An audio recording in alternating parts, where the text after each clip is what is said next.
Last time I was sharing about 2 points. Last समय हम लोग जो किए थे उसी को हम लगातार आगे बढ़ने चाहती हूँ, उसी को लेके। And how many of you remember what I have taught? Last समय हम प्रचार की थी, आप लोग कितने लोगों ने उसको याद कर रहे हैं, याद हो रहे जो क्या हम प्रचार किए थे, आपको याद हो रहा है कि नहीं? याद हो रहा है क्या प्रचार की थी हमने? इवन यूट्यूब में भी गया था। Okay. We were talking about the characteristics of a woman from Titus chapter 2. हम लोग ने तीतुस का दूसरा पुस्तक से औरतों का गुणों का बारे में बातचीत किए थे। And 2 points I was sharing.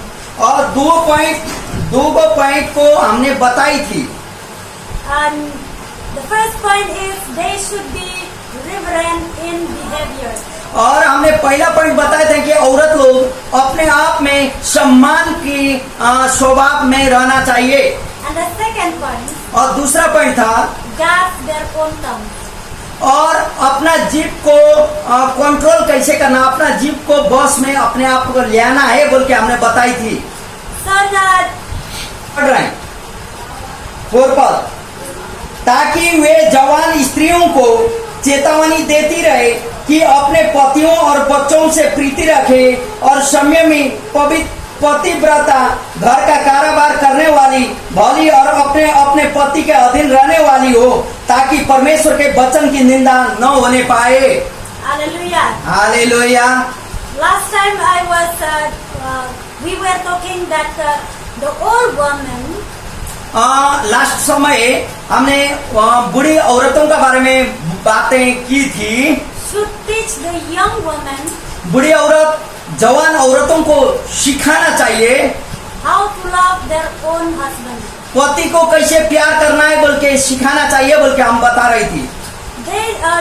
That talks about the godly woman. और वहाँ परमेश्वरीय औरत के बारे में हम बता रहे थे, which is in the body of Christ.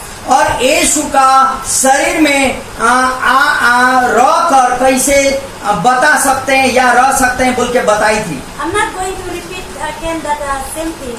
और वही बातों को हम दोहराने तो नहीं चाहती हूँ, But now I'll go direct to the point number 3. लेकिन तीसरा नंबर पॉइंट में हम आपके साथ जाने चाहती हूँ। To love, I mean a young woman should love their husbands and children. और जवान औरत अपना पति और अपना बच्चा को प्रेम किया करें। God created the marriage. God created marriage. परमेश्वर ने शादी को, बंधन को शुरुआत किया। mean marriage relationship to be a blessing. To be a blessing. शादी का संबंध एक आशीषित संबंध है। After marriage, wife and husband become one flesh. और शादी के बाद पति और पत्नी एक तन हो जाएंगे। Even though we have 2 bodies, हम लोग दो शरीर, अलग अलग शरीर, 2 शरीर है, but we are one flesh. लेकिन हम लोग एक ही शरीर में 2 जन होने से भी एक ही बॉडी में हम लोग हैं। But God, mean after we marry. और शादी के बाद हम लोग 2 जन अलग अलग नहीं रहेंगे, दोनों एक हो जाएंगे। And woman was created to be a companion. औरत लोगों को इसलिए परमेश्वर ने सृष्टि किया, लड़की को, To be a companion. ताकि साथ देने. साथ देने के लिए, And to be a helper to a man. और मर्द को साथ देने के लिए और मददगार बनने के लिए परमेश्वर ने लड़की को या औरत को सृष्टि किया है। So by nature she would find her greatest fulfillment in life. और वो अपना स्वभाव ही से Fulfill the fulfillment in her life. By loving and caring for her family. और स्वभाव ही से उसका ऐसा होता है कि अपना प्रेम स्वभाव उसके जीवन में होता है। So loving a husband is not what most women, even most Christian women. और पति को प्यार करना इसका मतलब यह नहीं है। Even the most Christian women. ज्यादातर हो सके मसीह औरत लोग भी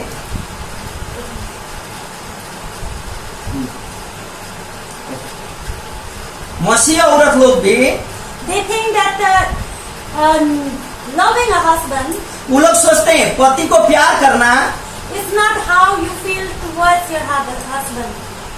It's not how you feel. और इसका मतलब यह नहीं है कि कैसे आप महसूस करते हैं उस आधार में करना नहीं है, But instead it is how you behave towards your husband.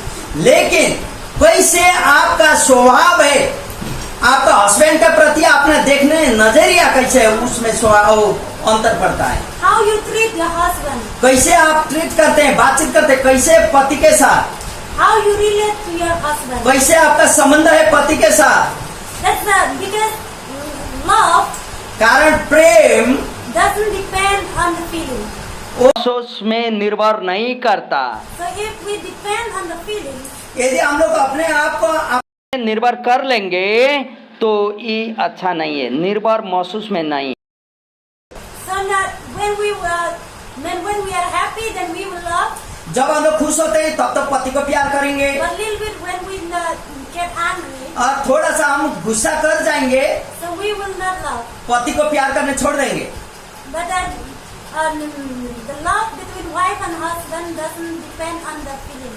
लेकिन पति और पत्नी बीच का प्यार एक महसूस नहीं है। It is not like boyfriends and girlfriends. ये लड़का लड़की का आपसी प्रेम का जैसा नहीं है, गुस्सा चला जाना, ऐसा पति पत्नी का ऐसा नहीं होना चाहिए। But there is but how we treat, how we behave ourselves लेकिन to our husband. हम लोग अपने आप का पति के साथ कैसे व्यवहार करते हैं उसमें निर्भर करता है। The way you behave to your husband shows that you love him or not. आपका स्वभाव, आपका जो आप देखा रहे उसी के अनुसार मालूम चल जाता है आप पति को कितना प्यार करते हैं बोल के।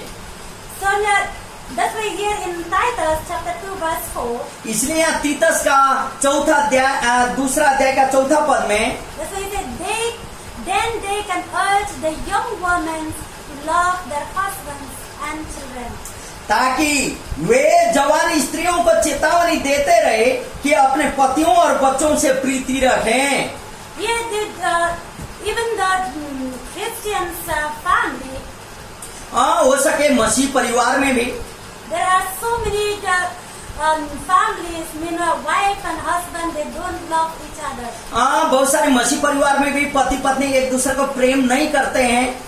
So a little bit the misunderstanding when rise up in the family. इसलिए वो परिवार में थोड़ा सा बुझा बुझी में थोड़ा मिसअंडरस्टूड हो जाता, And it leads to divorce. और जिसका कारण हो जाता है एक दूसरा छूटनामा, डिवोर्स में चला जाते हैं। And some they run away, they left. और एक दूसरा पति पत्नी को छोड़ के पत्नी भाग जाती, पति भाग जाता, ऐसा हो जाता। Because they don't love and care for her husband. क्योंकि वो औरत अपना पति को प्यार नहीं कर पाने का चलते, पत्नी अपना स्वभाव को परिवर्तन नहीं करने का चलते, ऐसा हो जाता है। So not only a wife should love husband, but the Bible tells in Ephesians also that the husband should love his wife. खाली पत्नी पति को प्यार करना नहीं है, लेकिन पति को भी अपना पत्नी को प्यार करना होगा।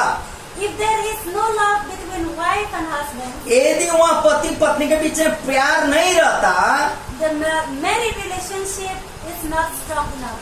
शादी का कोई महत्व नहीं रहता। यदि वहाँ प्रेम नहीं है तो कोई शादी कोई स्ट्रांग नहीं होता, मजबूत नहीं बनता।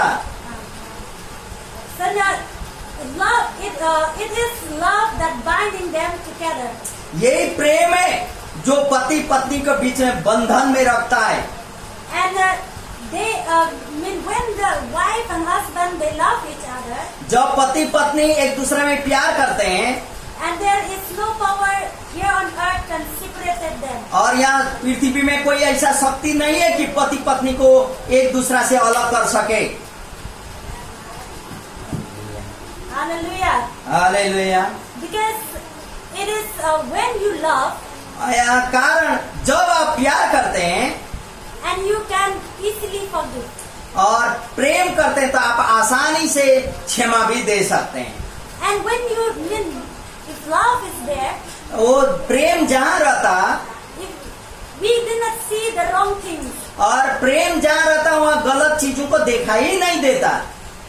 because why love covering the greatest sins, the Bible says. क्योंकि प्रेम पापों को भी ढक लेता है बोल के हम लोग बाइबल बताती है। When love is there, mean that the respect rise there. जहाँ प्रेम होता वहाँ आदर की बात निकल जाती है। Because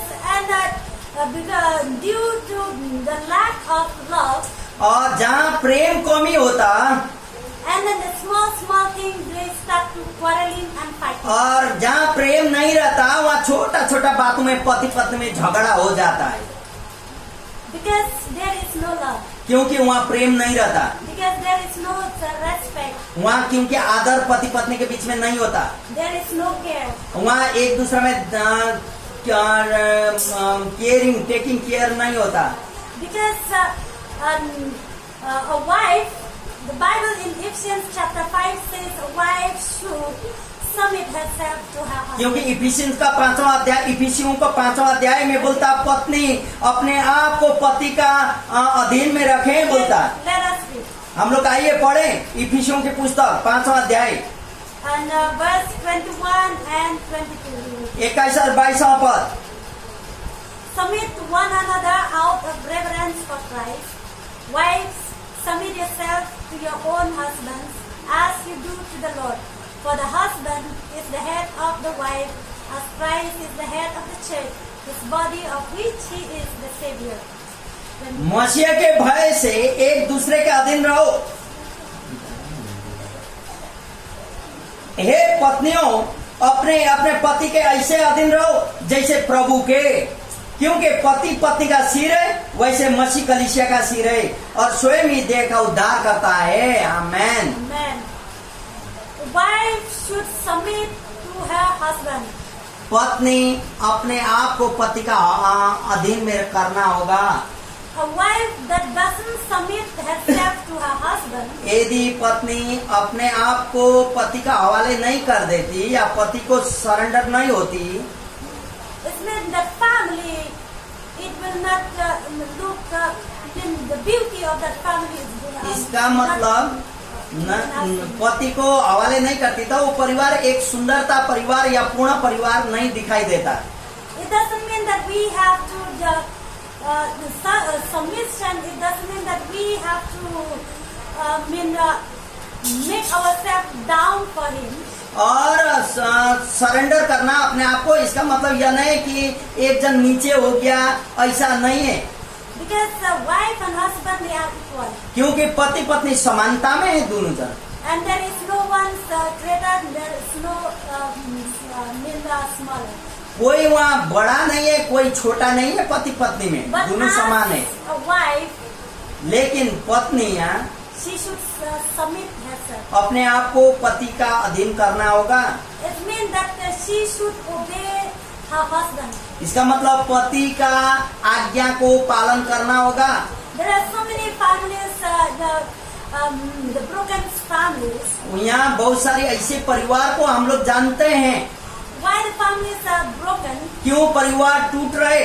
Because the wife did not obey her husband. पत्नी यहाँ पति का आज्ञा को पालन नहीं करती, But they start obey others who from those who are given solution from out. लेकिन बाहर से जो राय मशवरा देते हैं उसका आज्ञा को पालन करती, लेकिन अपना पति का आज्ञा को पालन ही नहीं करती। When and then the wife that submit herself, she doesn't speak to the scream to her husband. पत्नी अपने आप को पति का अधीन करना, इसका मतलब यह नहीं है कि That means shouting. और इसका मतलब यह नहीं कि वो अपने आप को चिल्लाते रहे। And then always mean when our husbands speak one word, wife speak 10 and 20 words. कई लोग पति एक वर्ड बोलता तो पत्नियां 8-10 बात बोल देती है। Because there is no respect to each other. क्योंकि पत्नी और पति के बीच वहाँ आदर की मान की बात नहीं रहती। So here in the Bible tell us that as a wife we should submit ourselves. इसीलिए यह बाइबल बताती पत्नी होने के कारण अपने आप को पति का अधीन में रहना होगा And we should love and care for them. और पति को प्रेम करना होगा और पति को देखरेख करना होगा। As a wife, we should know what is what's my husband or your husbands they like the most. और पत्नी होने के कारण हम जानते हैं कि अपना पति को क्या पसंद होता है। And as a wife, we have to know how to attract their husband. और पत्नी होने के कारण हम लोग जानते हैं कि अपना पति को कैसे आकर्षित करना है। And you know the men when they go out आप जानते हैं जब मर्द घर से बाहर निकल जाते हैं for a job, for work, कार्य के लिए हो, काम के लिए हो, नौकरी के लिए हो, and after they finish their work, they don't want to come back home. और वो लोग काम खत्म करने के बाद भी घर में आने नहीं चाहते हैं कई लोग, They said because there is no peace at home. क्योंकि वो लोग जानते हैं घर में जाने के बाद पत्नी के साथ मीन्स घर में शांति नहीं होता। And right after reaching at home, the wife start to blah blah something. और घर में पहुंचते ही पत्नी इधर उधर का बात करके झगड़ा शुरू हो जाता है। So but we as a wife, और इसीलिए तो हम लोग पत्नियां होने के कारण we should care and we should respect and love the husband. हम लोग देख रेख करना होगा, देखभाल करना होगा, पति को प्रेम करना होगा, पति को और उनको केयर करना होगा, The food, आदर करना होगा। the food, clothes, the food he ate, the clothes he is wearing, everything we as a wife we should take care and responsibility. और जो खाना पति खाता है, जो कपड़ा पहनता है, वो सारा चीज पत्नियों को मालूम होता है और पत्नी को ही रेडी करना पड़ता है। So that through our love and care, a husband will feel the comfort with her. और इसीलिए अपना आदर और उसको प्रेम करने के कारण पति अपना घर में कंफर्ट या एकदम अच्छा अनुभव कर सकता है। The Bible tells us a man who receives a good wife, he receives the gift from God. परमेश्वर का वचन बोलता वह व्यक्ति जिसने अच्छी भली पत्नी पाया वो परमेश्वर से उपहार को पाया है बोलता। Because everyone married. कारण हम लोग सब शादी तो कर लिए हैं, करते हैं। They are unmarried. कोई के अभी आने वाला दिन शादी करेंगे। But not all they receive a good wife. लेकिन Not everyone. सब पति लोग अच्छा पत्नी को नहीं पाया है। That's why the Bible says those who receive a good wife, they receive the gift from the Lord. इसलिए बाइबल बोलती जिसने अच्छा पत्नी पाया उसने परमेश्वर के द्वारा उपहार को पाया है। Hallelujah. Hallelujah. We are the children of God. हम लोग परमेश्वर के बच्चे होने के कारण We are the women of God. हम लोग परमेश्वर के परमेश्वर का दासी होने के कारण We should we should pray and ask God give us the heart that we can be a good wife to our husband. हम लोगों को परमेश्वर से प्रार्थना करना होगा प्रभु हमें ऐसा हृदय दे जैसे हम मेरा पति के लिए हम अच्छी भली पत्नी बन सकें। And maybe you may thinking how I will love my husband because my husband always drunk and when he come home together with he is unconscious, always drunk. आप सोच सकते होंगे कई लोग कि आप कैसे पति को प्यार कर सकते हैं जब भी घर में आता दारू पी के पूरा अनकॉन्शियस के रूप में घर में पहुंच जाता हम कैसे अपना पति को प्यार करें। आप सोच सकते हैं। He start to beat. और आने के बाद घर में झगड़ा होता मारने लगता बच्चे को पत्नी को। And then that time you may think how I will love my husband. और उस समय आप What kind of a सोचते हैं man I am married. कैसे कौन प्रकार का मर्द को हम शादी किए कैसे इसको प्रेम करेंगे बोल के आप सोच सकती है। But in the Bible does not teach us that we should not love a husband who have a bad habit. लेकिन बाइबल यह हम लोग को नहीं बताती है कि जो पति का खराब बानी व्यवहार है उसको प्यार मत करो, नहीं बताती। But Bible tells us that we as a wife we should love our own husband. लेकिन बाइबल यह बताती पत्नी होने के कारण आपका पति को आप प्यार करें बोलता।